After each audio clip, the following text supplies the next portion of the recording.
Hurricane Katrina was the strongest storm to ever strike the U.S. mainland.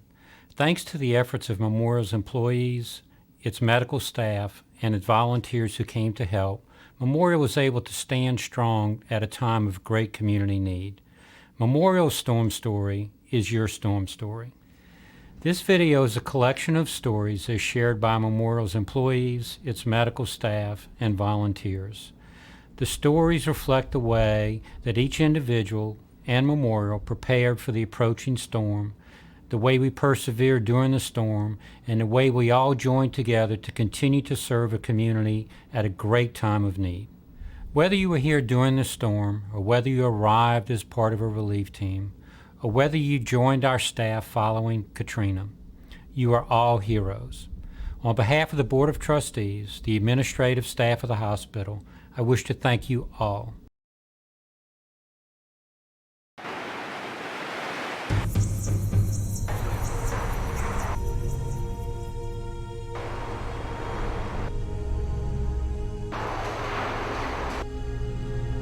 On August 29, 2005, Hurricane Katrina's relentless 12-hour onslaught pushed an unprecedented water surge to within a few hundred yards of Memorial Hospital at Gulfport, located just blocks north of the Mississippi coastline. Through these alerts we called for Dennis and Ivan and all the storms in the previous years. Every time we call one, we go on alert, we say, what can we do better? We meet afterwards. And things that we had learned through every one of those were implemented during Katrina, and they just proved to be invaluable. We have a policy on what to do. Let's review it. Bringing that to the forefront, not right before the storm, but the start of the season, so that we all kind of keep in the back of our mind what we're supposed to do and how we're supposed to do it. Before the hurricane, you do all the preparation, all the planning. We knew we had 3 or 4 days worth of linens, food. Management always makes sure that we have everything we need. And we always stress to the employees, bring your own food, bring your own linen, just in case this is major. The nurses have to touch base with every patient. The social workers touch base with every family, find out if they're staying, if they're going, where they can go if they are staying.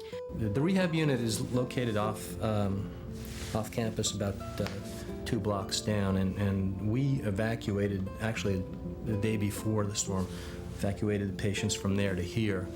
And that was Saturday morning. Here was mainly just to make sure we had our power was set for our UPSs upstairs. Everything was charged. Our environment, air conditioning for the computer room, make sure we had all our computers up. Any areas that are prone to flooding, we pretty much put all the computers up, unhooked them, took them down. Trying to make sure our communications were going to stay up within our telephone switch room, and that was our main concern, was keeping up all our computer systems, biomedical systems, and so forth. We had over 600 employees that were here. We signed all those people in on Sunday. We brought in 3 surgical teams, 2 general teams, and 1 open heart team to be with us in-house. Every year there is what is called a hurricane team and a relief team, and I was assigned to the hurricane team. Right before the storm, I was trying to get water and food supplies and things like that to prepare for the storm. And we were very prepared, I thought.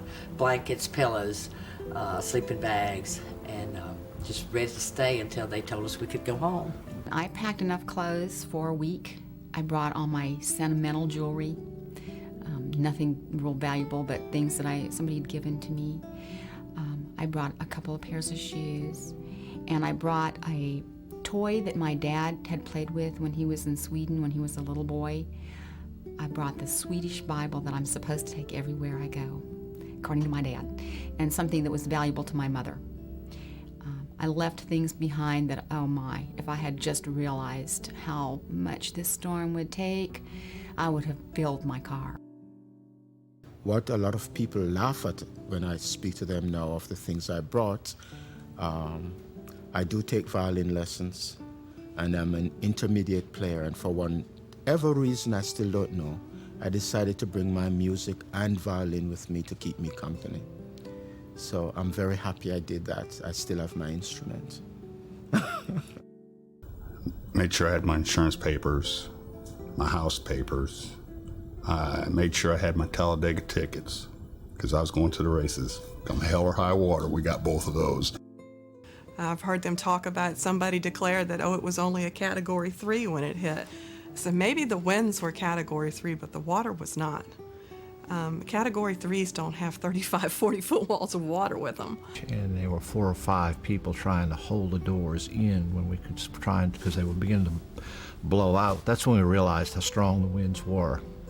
And at that time, I remember looking out, seeing the roof coming off in huge chunks and glass panels flying off the west building and everything. And that was kind of, yeah, here it is.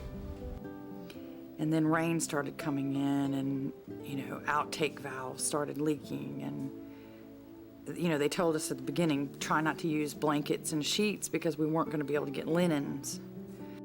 I think when windows started breaking and the roof wind started tearing through the ceilings, it started in the waiting room and then where we were watching, and the wind was blowing those doors, and so we had to find some way to secure. And so we found some pillowcases and started tearing those things up, and pardon the expression, all hell started breaking loose. We were putting out one fire and then running to another. And 26 and 7, we started getting code 1s in the hospital, which is hurricane damage to certain rooms. And it's like once it started, it never stopped. It went from one room to the next room to the next room. Instead of just calling out an individual room having damage, they called off a whole wing. Well, that really scared everybody because you didn't know what had happened. Had a tornado hit it and took out the whole wing. What has happened to your coworkers and to the patients? The security officer came and woke us up early in the morning and told us to evacuate because the connecting causeway between the medical office building and hospital is being blown away. About 40 feet of brick wall just pulled away from the building and fell onto the ceiling below. And that happened to be the communication room. The thing that frightened me the most while the storm was going on was when the front doors, the glass doors of the hospital blew out. And then that caused the other set of doors to come off of their hinges or whatever you want to call it. And then the third set of doors, which were wooden doors, they just started rattling. I thought that the whole front of that building was coming off. And I could hear a lot of flapping and banging. Found out the next day that the roof had come off on the stairwell on the end where I was working. Once we got to the floor that morning, the water starts coming in when it started getting really bad, and we lost a couple of stairwells. The roofing on the stairwells kind of went out, and that's when you start hearing all the flapping and the wind, and that's when you start getting scared. The West Tower, there's so much glass, and it got hit the worst. Of course, the patient rooms, we lost quite a few windows in the patient rooms. 3C, the windows was blowing in on that side, and I had patients on beds in the hallway, and we kept pushing them up that hallway and got them into the middle corridor, and that unit was taking a pounding. Water started coming in. We started moving patients out of rooms. When we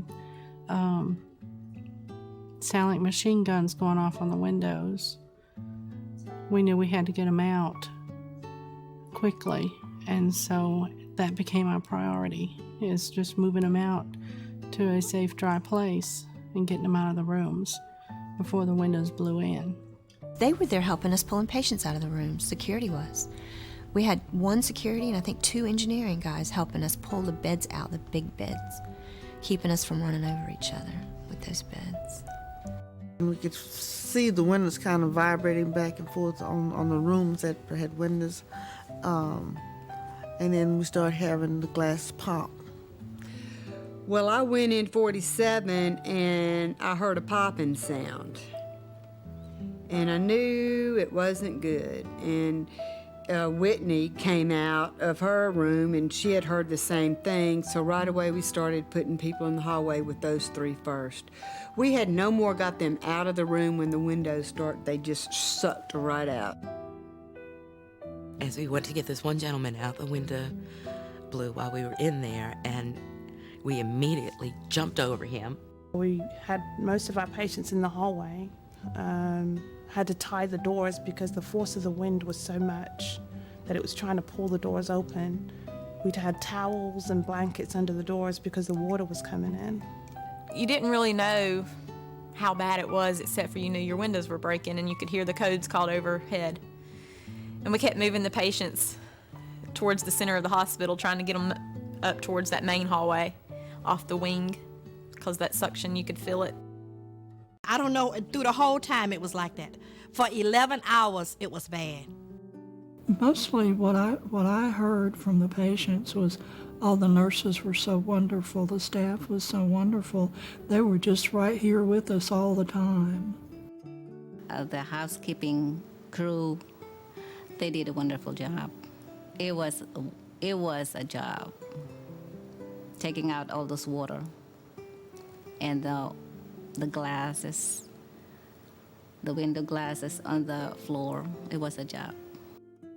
At 8 o'clock, someone told me that they spotted tornadoes in the area, and of course the hurricane had, I guess, made it to the land. We started feeling tropical force winds at that time and would never imagine that the storm did what it did up here. We'd never prepared for air conditioners being blown off the building, on top of the building, and windows being blown out. These windows are supposed to hold 300 miles per hour winds, but they didn't. I woke up and probably about 20 minutes after, my window blew in, so that was very memorable. The one room in the hospital that it was my room, right? And that was pretty scary to feel the force of the wind. To actually, as I was trying to save the few things that were in the room. I heard people screaming because the windows had imploded, and they didn't just implode. When I guess they sucked out the light fixtures about 5 minutes later, and you heard this big kaboom. And I started running down the hall, and I'm saying, "You get in the hall, get away from the doors, just get away from the doors, stay in the hallway." And then the ceiling tiles were going up and down like this, like a snake. And I thought, that was the scariest moment of the whole storm. I thought, oh, we're gonna lose the roof, and we're not gonna be protected. And one of the teenage girls asked me, "Miss Joanne, are we gonna die?" I said, "No." I said, "I refuse to die at work." I said, "I'm not gonna die here." I said, "Just keep down." I wasn't scared up until the air conditioner started coming off the roof. And the reason I got scared of when the air conditioners come off the roof was because of the fire, and you have a hole. When you put a hole in a building, it draws a suction in the wind. And I was afraid that the building was going to start coming apart. The worst part of the storm, I remember Phyllis looked at me, and the building almost felt like it was moving, like the walls. You could feel the pressure inside the building. And she just looked at me, and I looked at her, and and I went like that right back to her, and we were kind of a support for each other. It was just that everybody was in shock, I guess you could say. It was really, everybody was just couldn't believe what had just happened. And we were also worried about the main campus because they were so close to the beach and what was going on with them. And even our hotlines, we couldn't get anything out. And we were thinking about them during the storm a lot. The Adrian Apartments that was at the end of Broad and was swept out completely, those people were making their way, swimming to get across the tracks and then come to the hospital. So that was, I would guess, noon or so was the first time I knew that there were people coming into the emergency room. You would ask them their address and they would tell you, "I don't have an address anymore." Or you'd ask them for their next of kin and they would say, "I don't have a next of kin. My father died. My mother just died in the storm." And we had a child that was found actually at the Gulfport VA by my husband and another man that was working, and he was brought here. Judy Wheeler, the manager of the mother-baby floor, came by the desk and she was pushing a little boy in a car that we have on pediatrics. And she said, "Stephanie, I've brought you a little boy." And she said his name's Justin, and he was found outside near the VA in some rubble. And we're not sure where his family is, but would you mind taking care of him for a little while? And I said, absolutely not. And Justin and I colored all evening, and he had told us that his mother, father, grandmother, grandfather, brother, and dog Andy were in the apartment, and that they were swimming to Georgia, that his mother and father were swimming to Georgia. And we weren't sure what that meant, but we had an idea.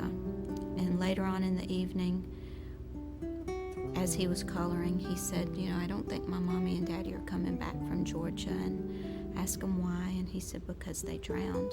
And I said, tell me why you think that? And he said, because my mommy can't swim and I saw her go under. So I kept coloring and tried really hard not to cry. And just as the evening progressed, he just told us a little more of the story. And the next morning, he woke up, and I remember the first thing he did was smile. And I thought, if he could lose his family and wake up in a strange place with a stranger laying beside him, then it was going to be okay, no matter what my house looked like, or if I even had a house. If Justin could smile, I could too. So I remember vividly thinking that I was amazed at that. And that afternoon, we got a call from the emergency room. Judy was at the desk, and she said, what? And I remember she grabbed my arm, and she said, they think they found Justin's mother. They think she's in the emergency room. So we went down. We were afraid maybe somebody had heard it on the radio, and maybe it was an imposter. And we felt like we had talked to Justin enough to know if this woman was telling the truth or not. And there was a little boy that was an older version of Justin. And Judy said, are you Cody? And he said, yes, I am. And that was Justin's brother and his mother. They had floated. The mother said that they all went under, as Justin had said. And when they came up, she grabbed a hold of a BFI garbage can, and they held on for about 6 hours until the water receded and rescuers found them. And they were in the shelter that night talking about, I'm not sure if she was crying or if she was telling them she lost her son, and someone had heard the radio announcement and said, your son's at Memorial.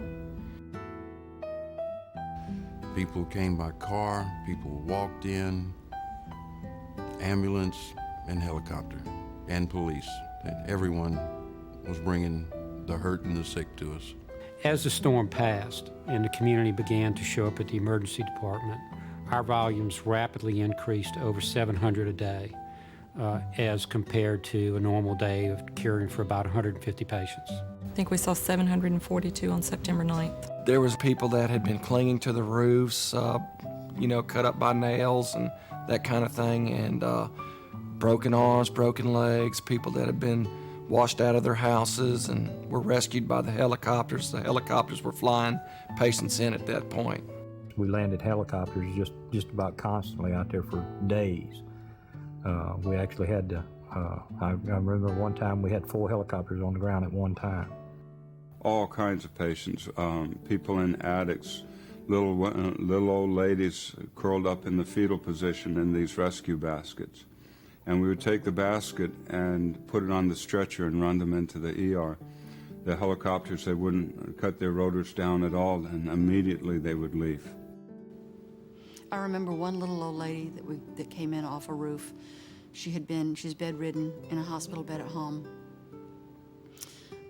The water came up, floated her in her bed, out of her front door, and put her up on her own roof, still in her bed. And she lay there for 3 days before she was rescued with her rosary in one hand and a bottle of Southern Comfort in the other. I'll never forget this patient and her son that they flew in from over at Claremont Harbor. And she was like 86 years old, and she had been hanging in a tree. We found out later for at least 10, 12 hours. She had bruises from the top of her head to the bottom of her feet after we cleaned the mud off of both of them because they were just covered in this awful mud. And it just, you know, then she kept talking about the clothesline. My feet kept touching the clothesline because she was hanging in on a after the water got up above the trees. She was hanging on some piece of debris or something was floating, and they told us the ambulance people said it wasn't a clothesline. It was the phone lines and the power lines. She was up that high. And as I looked closer, we could see that it was bark in his arms and in his chest and in his legs. We said, how did this happen? I held on to a tree, and the impact from the water just buried him into this tree. But he held on, and you could tell where he held on. We had a man that came in. He must have been late 70s. And it was really sad because he had been out. They hadn't found him for a day or a day and a half. He had been exposed, really sick, skin, you know, abrasions everywhere and that kind of stuff. But I remember asking him, he was conscious and talking to us, and I asked him about his family, and he said his wife was waiting on him, and the nurse was behind him that was helping me, and they gave me a little signal. Apparently his wife had not survived, and he wasn't aware of it yet. And that's probably the most human moment that I had after the storm, is trying to help that man, and he ended up, he did not make it ultimately either. And then another guy that he's a nurse anesthetist here, lives in Long Beach. They brought him in, and he said he was able to climb into a pine tree on a limb and hold on to it while the waves were right under the limb, so it wasn't beating him against the tree. But he had a big cut in his hand that was just laid open and just real nasty, and his legs were all scraped up, and his face and whole body. One was one of our employees that had been in the storm for 6 hours. My hat was off to the entire ER staff because they worked diligently, not knowing whether their families were okay or whether their homes were okay. And as people came in that lived in their neighborhoods and they told them, you know, your home's not there, many of them did not break what they were doing and their commitment to the community and to the patients. And, you know, you can't ask for anything more than that. And the physicians, they all lost a lot too, but they kept right on working. You know, and that's what we're all about. No one will be turned away. Everyone that comes to this area, to this hospital, will be seen. As far as I know, I think we were about the only hospital in the area operating at that time. And I think we were pretty well prepared for the storm. We learned a lot. We were actually the only hospital that was still fully functional on the coast. Hancock was out, Gulf Coast was out, Garden Park was temporarily shut down, Keesler was out, Biloxi Regional was temporarily out. The surrounding hospitals, as they were flooded out, sent their blood bank supplies to us. If the hospital will close, what we will do, what the community will do. There was no other hospital open but us. If we had closed, it would have been devastation for our population because they would not have any place to go get treatment or seek shelter. Actually, it was Sunday night. They had to go out. The winds were going really strong, and they went to Garden Park and picked up a baby.